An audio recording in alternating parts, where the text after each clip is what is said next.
Hi, English learners. Welcome to English Unlock the Oral Mastery. Think of this as your daily dose of inspiration, where learning English feels like a breeze and improving your life feels like home. I'm Daniel. And I'm Jenny. Just about 10 minutes ago, I really wanted to give up on absolutely everything. Wait, really? Everything? Everything. I mean it. Have you ever had a morning like that Yeah. where you wake up, you look at everything you need to do, and you just feel this heavy weight on your chest? Oh, absolutely. Yeah. It's like you feel incredibly tired before you even get out of bed, you It, know? it is a very real, very physical feeling. I mean, you look at your desk, you look at your schedule, and you just want to close your eyes, pull the blanket over your head, and walk away. Everyone has those moments. Right, right.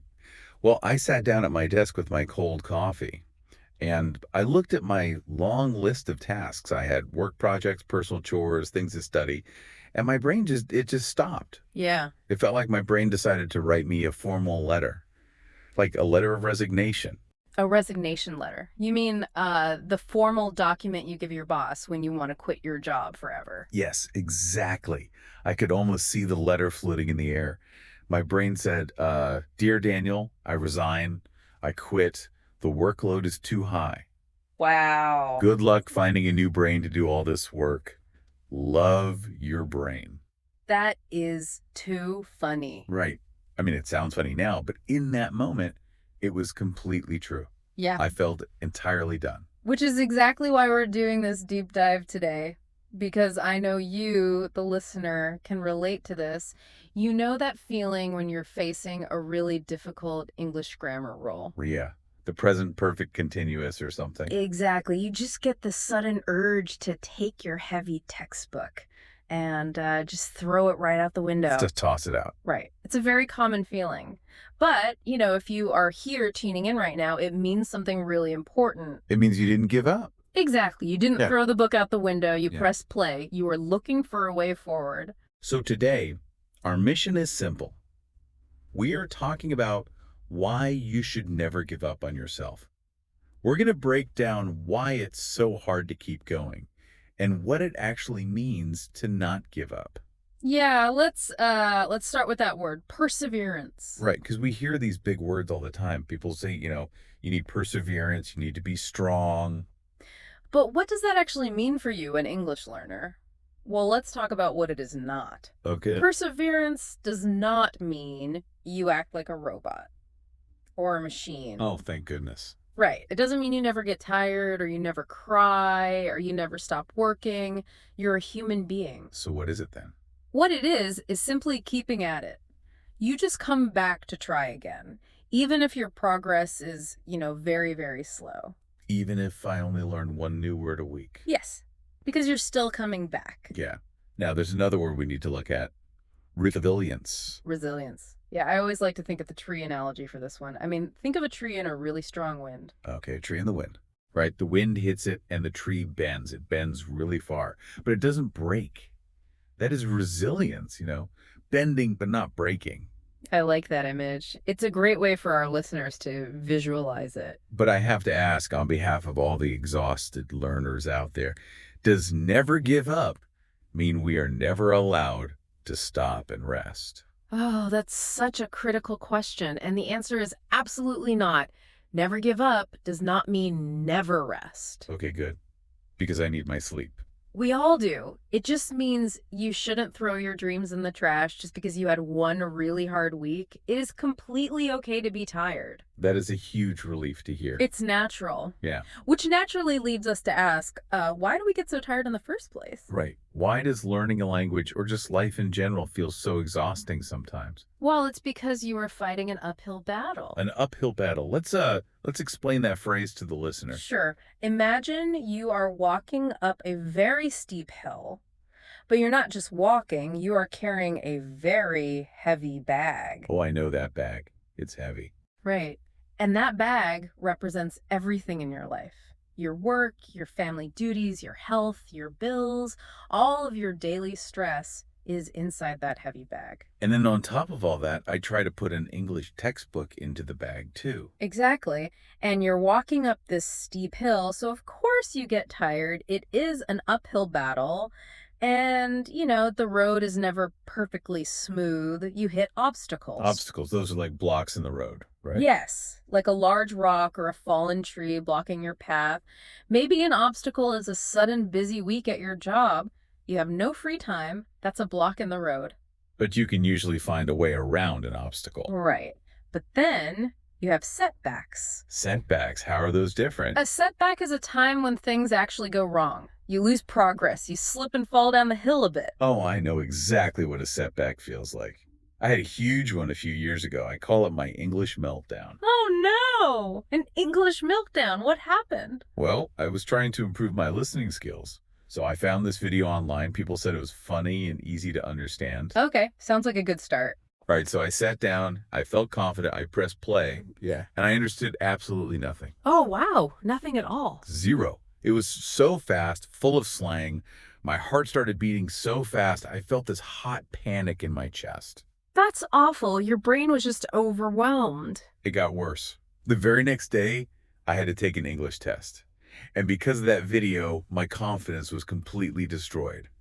I sat there, my mind went totally blank, and I failed the test. Oh, I'm so sorry. It sounds like you really hit rock bottom. Rock bottom, yeah, that's the perfect phrase. Can you explain hit rock bottom for the listeners? Sure.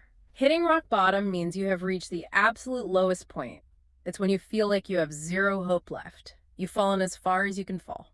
That is exactly how I felt. Zero hope. I thought I was just too stupid to learn. But here's the key insight for everyone listening. Rock bottom is just a station on your journey. A station, like a train station. Yes. You stop there, you feel terrible for a little bit, but it is not your permanent home. You don't build a house at rock bottom. I love that. It's just a station. You wait for the next train. Exactly. But I have to ask, when you were at that rock bottom station, what did you do? Did you just want to quit? Oh, I totally wanted to break up with English. Wait, break up? Like a romantic relationship? Yes, I wanted to use the classic breakup line.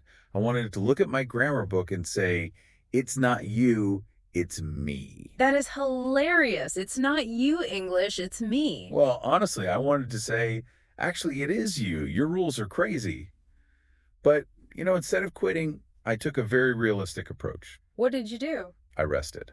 For 2 full days, I didn't touch a single English book.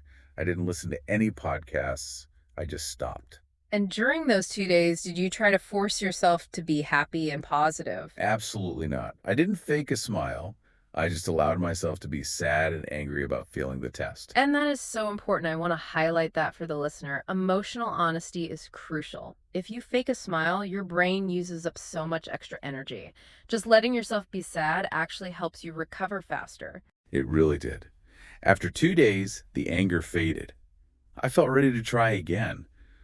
But I didn't rush. I pushed through the resistance, but I did it gently. Okay, let's unpack that. Push through. Usually when people say they push through, they mean something really painful. Right, they mean studying for 3 hours straight until their eyes hurt. That is not what I did. I pushed through gently. I opened the book for just 10 minutes. Just 10 minutes? Just 10. I read a few easy sentences, and then I stopped. The next day, another 10 minutes. That gentle approach is actually how you bounce back. Bounce back, like a ball. Exactly. Think of a rubber ball. It falls, it hits the hard ground that's rock bottom, but then it springs right back up into the air. That is bouncing back. You recover your energy. And as I did my 10 minutes a day, my confidence slowly returned. I finally started to see the light at the end of the tunnel. The light at the end of the tunnel. That's a great idiom. For our listeners, imagine you are in a long, dark tunnel. It feels endless. But then, way in the distance, you see a tiny light. A small sign of hope. Right. My light at the end of the tunnel was finally understanding a joke in a different video. It was a small win, but it meant I was going to be okay. That's a beautiful story. But, when our listeners are waking up exhausted on a Tuesday, these big ideas can feel a bit hard to apply. That's very true. So let's give them the practical tips. How can the listener actually apply this gentle approach? We have 3 practical tips to keep going. Let's hear them. Tip number 1, make the battle smaller. Make the battle smaller. I like that. What does that look like? Well, think about cleaning a house. If your whole house is messy, looking at the entire mess is overwhelming, right? You just want to go back to bed. Oh, absolutely. It's too much. So you make the battle smaller. You don't say, I'm going to clean the house. You say, I'm just going to clean this one small table. Right, because cleaning one table is easy. It's not scary. Exactly. And in English, if studying for an hour feels impossible, don't do it. Just do 5 minutes. Just learn one word. I love to summarize this as just put your feet in the water. Put your feet in the water. That's a nice image. Yeah, you don't have to swim across the whole ocean today. Just walk up to the beach and put your feet in the water. It's a small, gentle step. That brings us to tip number 2. Change the story in your head. This is a big one. We all have that negative voice in our heads, right? You make a mistake, and the voice says, I'm bad at this. I'll never learn English. Exactly. You have to stop saying that. You have to address that negative self-talk. So what should we say instead? You need to replace it with positive framing. Instead of, I'm bad at this, tell yourself, I am on the right track. I'm just moving slowly. I'm on the right track, meaning I'm going in the right direction. Yes. Or if you fail a test, don't say, I'm a failure. Say, this is a setback, not the end. Just changing the words you use changes how your brain handles the stress. It's so powerful. And our final tip, tip number 3, don't fight alone. Don't fight alone, because doing this all by yourself makes the uphill battle feel twice as heavy. Right. So we encourage you to reach out, send a message to a friend who is also learning English, or join a supportive community like we have here at English Unlocked. Finding people who understand your struggle changes everything, but, a lot of people feel embarrassed to ask for help. They think it makes them look weak. Oh, I used to feel that way all the time. I didn't want anyone to know I was struggling. Well, let me give you an empowering thought.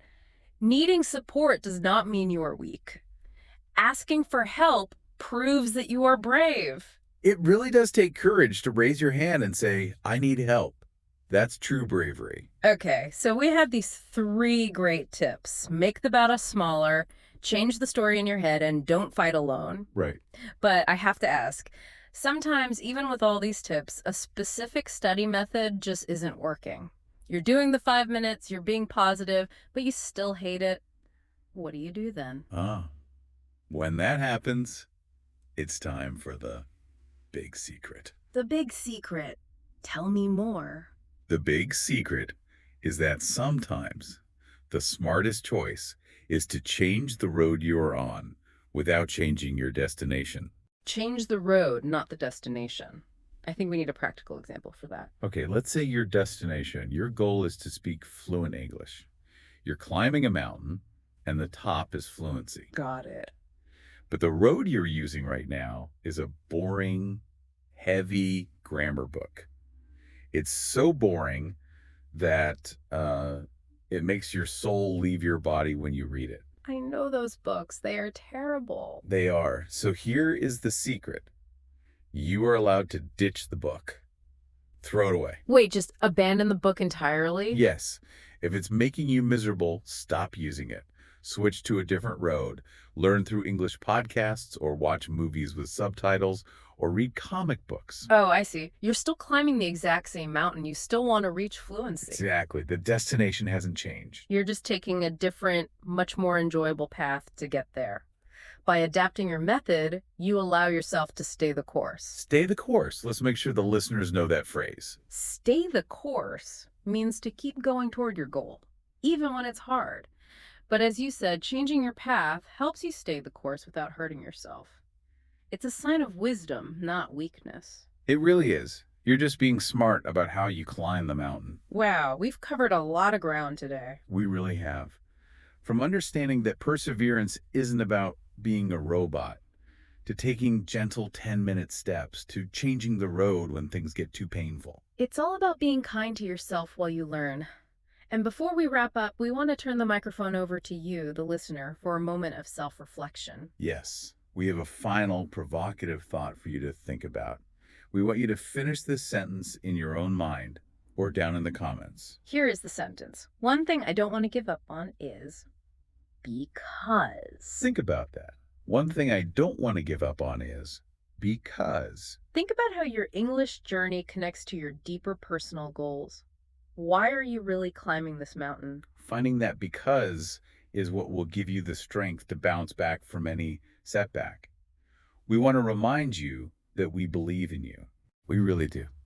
No matter how steep the hill feels today, just keep going. One gentle step at a time. I'm Jenny. And I'm Daniel. Keep going, one gentle step at a time. Bye.